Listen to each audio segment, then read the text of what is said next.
আরেকজন বোন প্রশ্ন করেছেন যে রোজা রেখে যদি স্বামী তার স্ত্রীর ঠোঁটে চুম্বন করে এতে করে রোজার ক্ষতি হবে কিনা। এটি একটি গুরুত্বপূর্ণ মাসআলা। রোজা অবস্থায় স্ত্রীকে আলিঙ্গন করা, একসাথে ঘুমিয়ে থাকা অথবা একসাথে জড়িয়ে রাখা, শরীরের অন্য যে কোনো জায়গায় যদি চুম্বন করে এতে অসুবিধা নেই। কিন্তু হানাফি স্কলারদের বক্তব্য হচ্ছে, হানাফি মাযহাব অনুসারে ঠোঁটে চুম্বন না করা এটাকে মাকরু বলা হয়েছে। যদি কেউ ঠোঁটে চুম্বন করে এটাকে মাকরু বলা হয়েছে।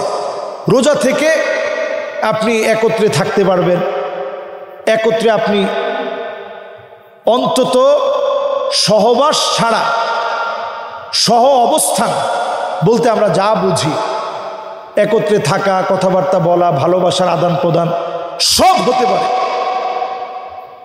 কিন্তু আমরা এই কাজটা থেকে বিরত থাকব। রোজা থেকে শুধুমাত্র ঠোঁটে চুম্বন করা এটা রোজা থেকে করা যাবে না, এর দ্বারা রোজাটা মাকরু হয়ে যাবে। এই কাজটা থেকে আমরা বিরত থাকব। অন্য চুম্বন করা যাবে, কপালে চুম্বন করা যাবে, অন্য হাতে চুম্বন করা যাবে, অসুবিধা নেই। কিন্তু রোজা থেকে ঠোঁটের মধ্যে চুম্বন করা যাবে না। ইসলাম শরিয়া এটাকে মাকরু হিসাবে নির্ধারণ করেছে। হানাফি মাযহাবের ফতোয়া অনুযায়ী এই কাজটি মাকরু হবে।